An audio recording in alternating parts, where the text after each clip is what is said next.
Cerita memilukan terungkap dalam rekonstruksi kasus pembunuhan 5 orang sekeluarga di Indramayu.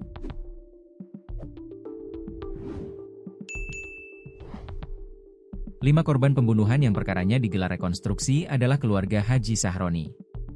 Haji Sahroni, 76, bersama anak dan cucunya dihabisi oleh 2 orang pelaku yang dihadirkan dalam reka ulang kasus pembunuhan itu.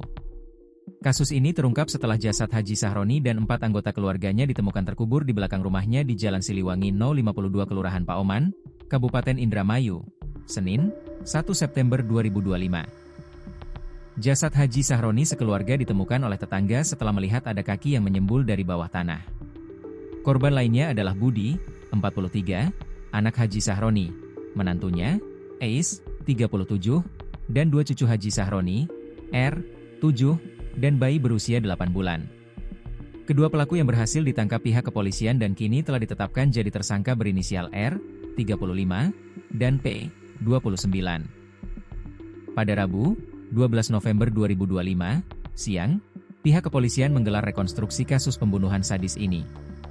Kasat Reskrim Polres Indramayu, AKP Muhammad Arwin Bacar mengatakan, total ada 90 adegan yang diperagakan oleh 2 tersangka.